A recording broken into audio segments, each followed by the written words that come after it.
At the beginning of the school year, there is always a feeling of excitement about seeing your friends, but also a sadness that summer is over. And for seniors, there's always a bittersweet feeling about their last year. But at MHS, there are many special events that seniors can look forward to, making their last year the most enjoyable. One in particular being the Senior Sunrise. The Senior Sunrise, we were basically watching the sunrise and just a real bonding activity. So what we did today, we made picture frames or poster boards. We painted them, decorated them any type of way, and then we took pictures. I also did face paint today, and we also did letter to self. The Senior Sunrise had a larger turnout than most people expected, which begs the question, why did people decide to come in the first place? Well, I've been kind of excited to do the senior things for a long time, so I want to do everything I can to just experience a fun senior year. I decided to come to the Senior Sunrise because sunrises are just really pretty in general, and also it'd be really fun to just spend the morning with all of my friends here and a lot of my classmates. I decided to come to the Senior Sunrise just because, for one, a lot of my friends are going, but it's kind of like a one-time thing. And I like to go to events. I figure I'm a senior, so I only have one chance to come to the Senior Sunrise, and this is it. And it's really fun, so I'm really glad I did come. I decided to come out because I wanted to have fun, to witness this beautiful sunrise happening out there, and the fun events, and see my friends. Out of all of the activities the Senior Sunrise had to offer, what were MHS students' favorites? One of the activities that we have here, we have face painting. We can make your own poster. You can make your own frame. You can decorate it. So that's what I spent all of my morning doing, was decorating a poster. I watched my friends color the board. I had a lot of fun. We took a lot of pictures. We danced to a lot of songs, just on our own, in our own little group. And my friend even had some lightsabers that we dueled with. And I may or may not have lost, but that's okay. We'll try again later. I really like of course, seeing the sunrise and the face paint and making our board that's open. I was going to get my face painted too, but I don't know if I'll have enough time. But that is also seems very fun. With a great turnout of students at the Senior Sunrise, what other events do seniors look forward to? Okay, so we want to do a lot of field trips, so possibly to the zoo, stuff like that. We want to do a big class activity.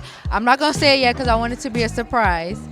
But for homecoming, we're also gonna do senior jeans with the crowns and everything. What else? Definitely a senior sunset at the end of the school year, so we could and that's all for right now. I'm open to any ideas that anyone has. Oh, yeah. The Senior Sunrise provides an enjoyable yet bittersweet feeling to seniors. It's events like this that make lasting moments for seniors to look back on as they prepare for new adventures to come. Signing off from PNN, I'm Nolani Elizalde.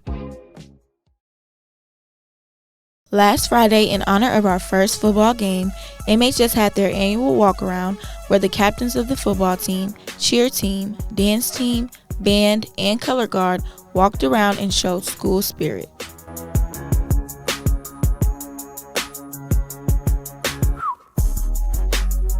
I enjoy getting the students and the team and the band members all excited and ready for the game. Walk-arounds mean a lot to the school. It does what it intends to do is get everyone excited and ready for upcoming games. Just to keep the walk-arounds going as a tradition. Students had a wonderful time watching their peers walk around and show pirate pride.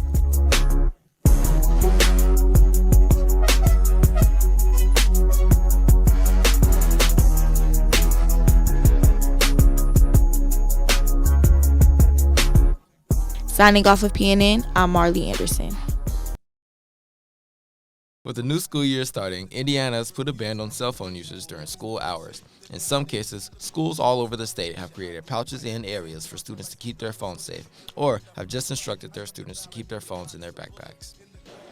I don't really care about the phone rule because, I'm not even on my phone too much in class anyway. I really do feel like it helps to pay attention in class and stuff like that. But usually if I genuinely want to pay attention, I'm not going to be on my phone anyway. So, it just makes sense. I think it's kind of like dumb because what if my dad calls me? The only way my phone will ring is if my dad calls me. And if my dad calls me, it's important. So, I think I need my phone. I don't really like the phone law too much. I mean, I don't think it really makes sense. Like, I think if you're going to be productive in class, your phone not affecting that. Like, you either going to be productive or you're not going to be productive. I think my work output stay the same. Like I said, like, I'm going to do the same amount of work regardless. It don't really matter too much, like, whether my phone there or not. If I want to do work, I will. I'll do with my phone. I could just do on my Chromebook when it comes to my work. Like, if I want to look something up, I could just use my Chromebook. Even though they're being more strict with the Chromebook, too. They're blocking a lot of stuff. But, it's my last year here, and it really doesn't matter anymore. I think it's a good thing. I think that cell phones need to probably be taken a step back outside the classrooms. Cell phones could be a good tool for learning. However, I do see an addiction to them. Studies have shown that they negatively impact the amount of learning in the classroom. And I also think that it's just bad for mental health. Studies after studies have shown how addictive they are. So I do think that we, as a society, needs to take more steps to reduce the amount of cell phone usage, not just in kids, but in adults as well. But I think kids are the most vulnerable. Honestly, I don't really go on my phone that much in class anyway. But, I like to play games on my phone when there's nothing better to do because, it'd be boring. So, yeah, it doesn't really affect me that much, to be honest. I guess I had a math class where I had to put my phone in, like, the little, like, thing that hangs on the door. And, I guess that made my work better, so I guess it's good that it's a law now because, I don't go on my phone in class as much. I think the new phone law that's being implemented in Indiana is definitely a positive thing, especially being in the classroom and or in physical education. The phones are a distraction. I don't think we're at that point where we can responsibly use them bell to bell, so I think it will improve academic success. And it's something that in each individual classroom, I think teachers have been doing for the most part anyway, is just saying, hey, while I'm lecturing, while I'm talking, while we're doing group work, just be attentive, be active listeners, and that's a huge part in student success. Now, as for how this will improve performance, I think that students will be less distracted, I should say, in the classroom, more aware of what's going on. And I always think that's a good thing. So I think the performance will improve, but it's kind of similar to what our policy always been, except that we granted some teachers that use it as a tool before, maybe with some type of learning games, Kahoot, for example. But for the most part, I think it will be an improvement in performance. With everyone having mixed feelings about this law, all we can really do is push through and keep living our lives and not let this law ruin our learning. Signing off for PNN, I'm Joel Joseph.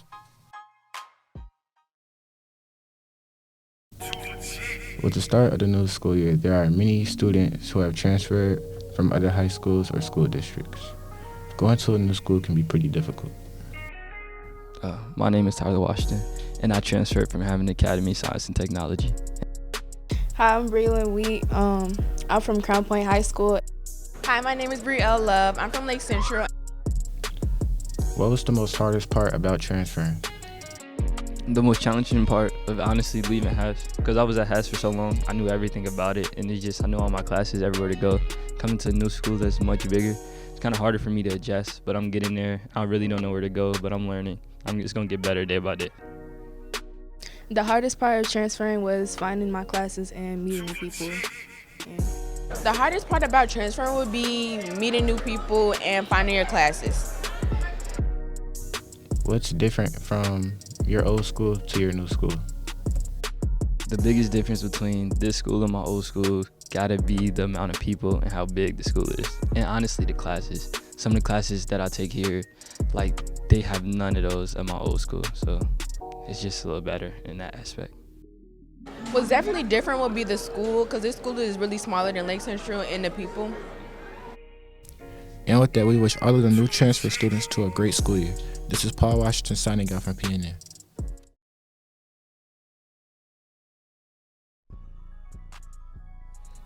As many may know, school is back in town, and with it comes all the new fashion trends we saw this summer. Some that we feel were good and some that weren't as great.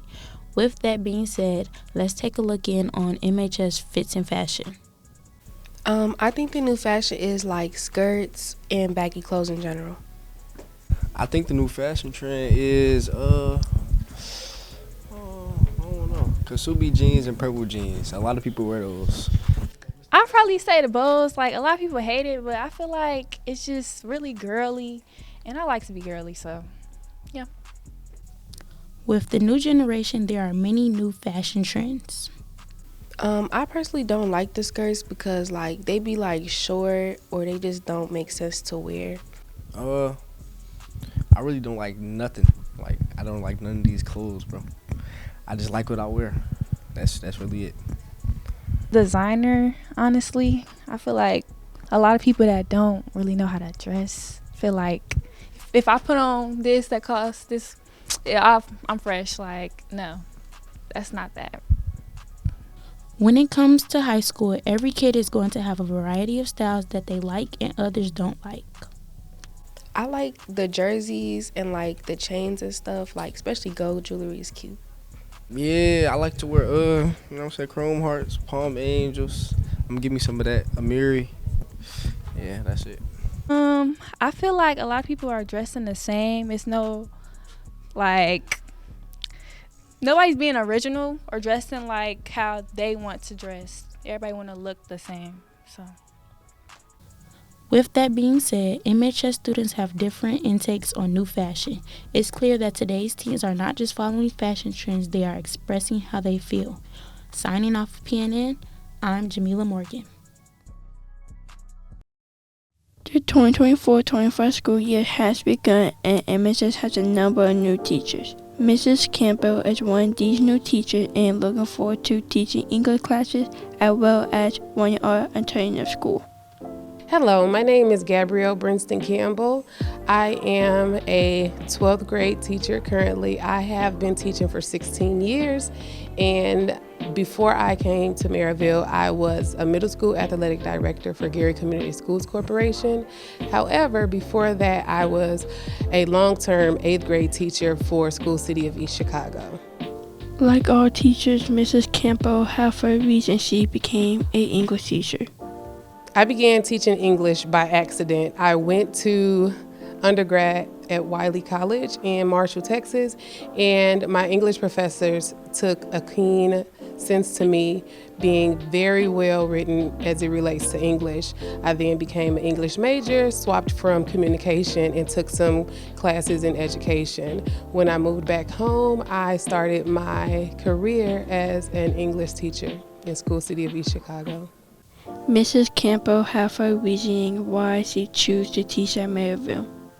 I started teaching in Merrillville because I wanted to expand and get back into the classroom, into the academic capacities.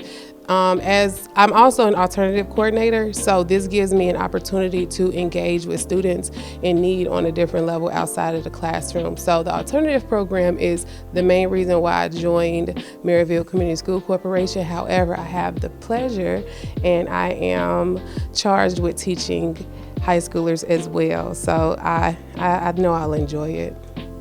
Finally, she's going to explain how she will manage teaching her 2 classes in the day, then staying to one alternative school. Time management and organization is essential with having a dual capacity as an educator. So most of all, I structure my time with filing and also making sure that my lessons are planned to a T so I won't be overwhelmed with the load that I have to. So time management and making sure I stay organized is essential to the success, and that's the way I'll manage running the program and being a successful high school teacher. I hope Mrs. Campbell have a great first year at Merrillville and will enjoy teaching here, so she will be here more years to come. Signing off for PNN, I'm Amia Cavillo.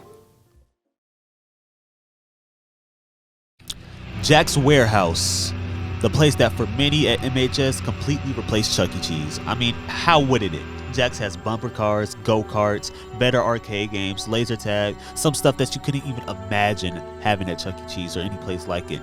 And that's because Jack's was just made for an older audience, all right? But that's why many of us are just crushed or didn't even know. But once we did know, when we found out that Jack's it's dying, he'll be dead by September 1st. What are we gonna do? I am not aware that Jack's Warehouse was closing. When I had found out, I was so in shock. When I found out, I was just like, OMG, I did not know, because that was my childhood place. And I used to go there all the time. So finding out that it was about to close, that it was like very sad to hear. I'm really devastated about it because it was a really good place for young men and young women like me to go and hang out, have fun, play around, and just do whatever we wanted to do with a limited time, of course. But it's really sad to hear. Really sad. That's bogus. They should keep it up. I went there for my 13th birthday. Had fun. Now they're closing. What they closing for? So we're actually getting bought out by the Y next door. I think they're going to turn this place into like an extra lifting section. I don't know exactly how it's going to be organized, but I guess they're just going to move a bunch of weight lifting equipment, ellipticals, treadmills, everything's going to be moved over here. Many of us at MHS had our own ideas of what Jack's Warehouse was going to be replaced with. I would think maybe replace it with another urban air, since that's more of a bigger area, and they could have that area to themselves, so they don't have to share it with two other buildings. Probably a mall, or like either a shopping site, a mall, or like I don't know, probably like a dentist place. It looks like a dentist place from the outside. Over the past 10 years, Jack's Warehouse has been in this area. A lot of people have been there, and a lot of people have formed their opinions on if Jack's Warehouse is worth going to, or if it's better just to spend your money elsewhere. Honestly, I think it's probably one of the best. I mean, the rides, everything here, just the family we have and the employment, everything's awesome. I love it. Pretty much getting paid to work with all my best friends. Everyone here is awesome. I love it. To me, as I got older, it started kind of getting played out. The only thing I really do was like the sky thing and some of the arcade games, but that was like it. But it's this one ride that took you into a virtual reality world, and you have to shoot some monsters just to get some kind of coins. That was the best part for me. I do like Jack's Warehouse. I like it way better than Dave & Buster's in my opinion. The go-karts, the laser tag, the rock climbing, those are my favorite parts, and it's really sad for it to go. I really like the go-karts. That's my favorite part. And then like the little kiddie area. I am not too big to get in the little kiddie area because I think it's really fun. Jack's Warehouse closing is kind of like a piece of all of our childhoods going away. I know many of us are going to miss all the memories we had at this place, and for me personally, I loved going there, especially when I was younger. All the times on the go-karts, the laser tag was fun, but I guess the saying really is true. All good things do come to an end. Signing off from PNN, I'm Jordan Wiggins.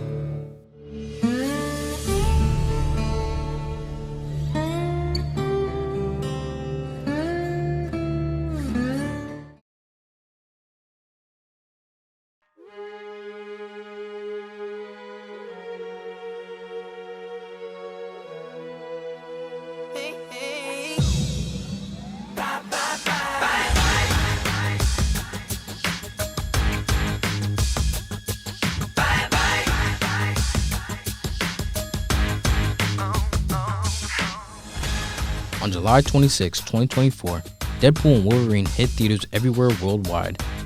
The last time these two were on the same screen together was in X-Men Origins Wolverine back in 2009.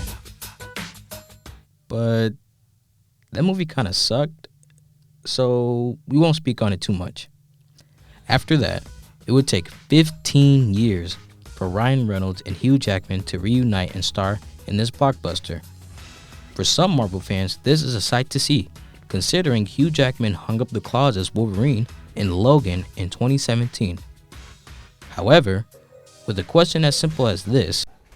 Hey, Hugh, you want to play Wolverine one more time? Yeah, sure, Ryan. Jackman was back in action as the Wolverine. With the new additions to the MCU, students at MHS gave their insight on a few things about the movie. The movie was great. I enjoyed every single part, especially the ending where Deadpool and Wolverine was, they were arguing about who would go into the last mission last, and that showed bravery and love and respect that they had for each other. I really liked Deadpool and Wolverine. I went and saw it with my dad and my sister. It was just a really funny movie in general, and I would definitely watch it again and recommend it to other people. I thought overall it was a really good movie. I really liked when all the Deadpool people walked out. But I thought I wanted the girl Deadpool to be Ryan Reynolds, whatever his name is, but it wasn't. So, yeah. Considering Deadpool breaks the fourth wall in his movies, comics, and video game, we wanted to see which fourth wall break did students enjoy the most.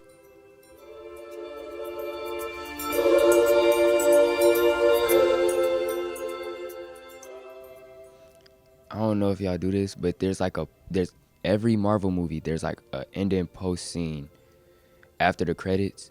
And so he ended up going back to what I think it was Human Torch, and what he had said about the girl. I can't remember her name off the top of my head, the little ball girl. And he was like, just in case y'all thought that I was lying. And he did exactly with what everything he had said. He was like, got you. Specifically when the other Nice Pool or whatever, when he did his one little moment where he broke the fourth wall and the other Deadpool laughed at him for doing it, that was personally my favorite fourth wall breaking part. My favorite fourth wall break is when he kept breaking character and kept making fun and talking about Disney and making fun of their name. The one I find the funniest or my favorite was probably when he was dancing in the intro. I feel like that was funny. And he was looking at the camera like this. Yeah, it was really funny. And now we'll see students' ranking of the 3 Deadpool movies. I'm going to put it 1, 2, 3 because nothing can beat the first movie, and the first movie's on top, I would probably put Deadpool 2 as my favorite, and then Deadpool and Wolverine, and then the first one. Maybe because my favorite character is in the second one. I love Yukio, and she's in the second one a lot, so. Okay, so the first one, in my opinion, my number 1 is probably the third Deadpool, the most recent one. The second one, in my opinion, is probably the first one. And then the third one, in my opinion, is Deadpool 2. How would I rank them? That's I like all of them, but I definitely say, and I might be a little biased with it, I say 2 is first, 3 is second, and then first is third. Deadpool and Wolverine was a box office success, making over $1 billion. As of today, Deadpool and Wolverine is the highest grossing R-rated movie, taking over The Joker, which was made in 2019. Hopefully now, with these 2 being added to the MCU, we'll see them a lot more. Until next time, this is Alfonso Royal signing off at PNN. It's not a question, but a lesson learned in time. It's something unpredictable, but in the end is right. I hope you had the time of your life.